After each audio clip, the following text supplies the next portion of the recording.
आज ज्यांचा सन्मान झाला ते मराठा मंदिरचे सन्मान्य अध्यक्ष, साहित्य परिषदेचे मार्गदर्शक अप्पासाहेबजी गुरव, दुसरे सन्मानार्थी राजेंद्रजी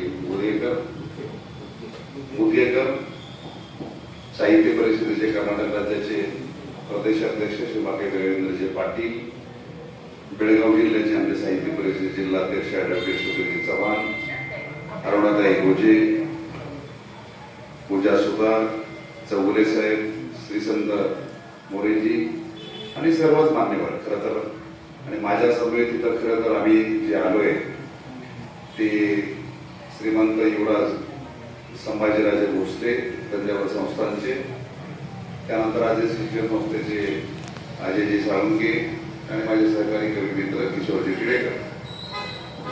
मी 1 मिनिटामध्ये माझी भूमिका विशद करणार आहे. कारण मी माईक हातात घेतलं की लवकर काही थांबत नाही, मला माहिती असेल.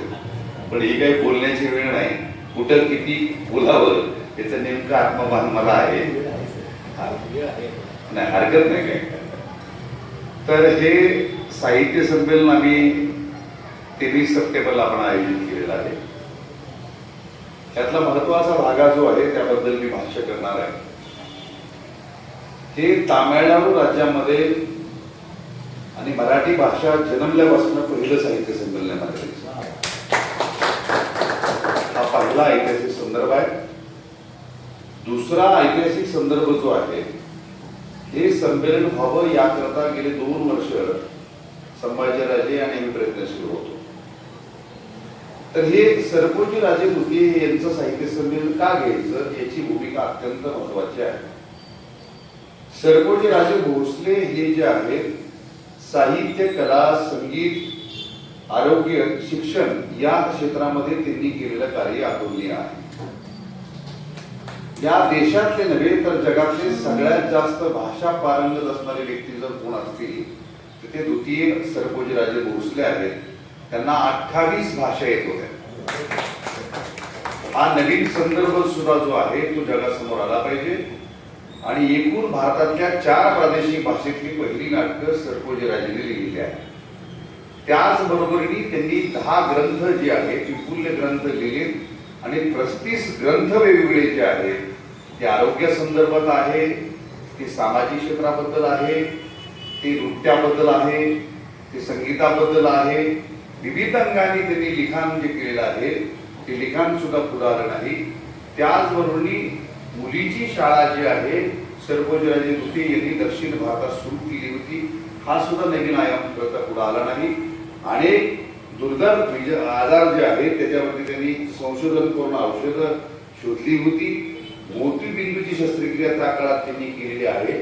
असे अनेक पैलू आहेत की ज्या पैलूवरती खरं तर प्रकाश पडला पाहिजे. त्याबरोबरीने जे ग्रंथालय त्यांनी उभारलं, सरस्वती महाल ग्रंथालय जे आहे हे जगातली 4 सर्वोच्च जे ग्रंथालय आहेत त्यातले एक ग्रंथालय आहे.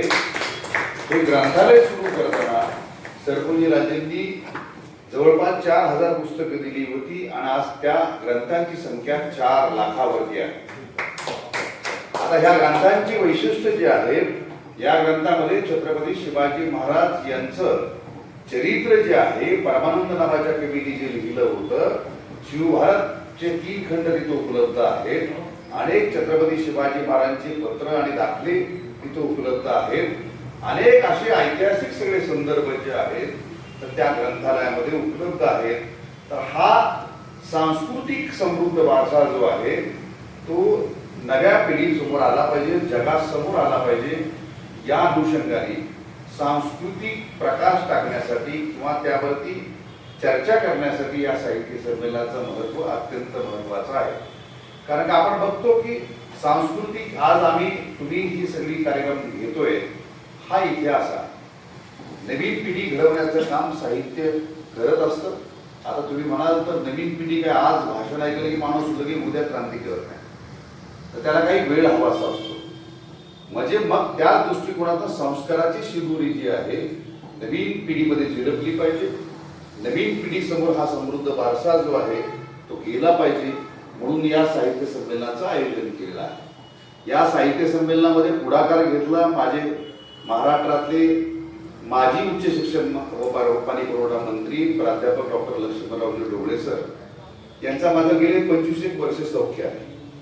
साहित्यावरती प्रचंड प्रेम करणारे व्यक्ती, साहित्य संमेलनामध्ये आणि अत्यंत वक्तृतामध्ये वाकबदार वक्ते म्हणून महाराष्ट्राला परिचित आहे. तर आता 5-6 महिन्यापासून त्यांचा माझा संदर्भ बोलणं सगळं सुरू होतं विविध आणि ते म्हणजे शरदराव एखादं साहित्य संमेलन आपण सुरू ह्यांच्या कार्यातून जे आजपर्यंत त्यांनी काम केलं आहे, खूप मोठं काम जे गिनीज रेकॉर्डच्या लेवलला काम केलं आहे. साहित्य संमेलन 196 साहित्य संमेलन घेऊन ते माझे मित्र आहेत, हे माझ्यासाठी खूप आनंदाची गोष्ट आहे. आणि त्यांच्या आणि आमच्या दोघांच्या विचारामधून आम्ही साहित्य संमेलन जर महाराष्ट्रात झाले, गुजरातमध्ये झाले, कर्नाटकात झाले, तर तमिळनाडूमध्ये का नाही व्हावं? जिथं हे पेशावर ते तंजावर हा इतिहास आपल्या मराठ्यांचा आहे, तो शेवटचा भाग तंजावर तिथं घ्यावं असं आम्ही विनंती केली होती. सरांनी तिथं सगळं प्रयत्न करून आज ते पूर्ण केलं. त्यासाठी माजी शिक्षण मंत्री ढोबळे सर यांनी पण खूप मोठं सहकार्य देऊन ते आमच्याबरोबर आले. वयाच्या 75व्या वर्षी ते आमच्याबरोबर होते. मागचे 4 दिवस थोडंसं त्यांना त्रास व्हायला लागला, शुगर विजय होते, लाईटली खाली गेले नाही. म्हणजे आज ते पण आपल्या कार्यक्रमाला उपस्थित असले असते, पण तरी पण त्याचे जावई आणि शिक्षण संस्थेचे पूर्ण जे पाहतात ते सगळे त्यांच्या अंडरमध्ये आहेत.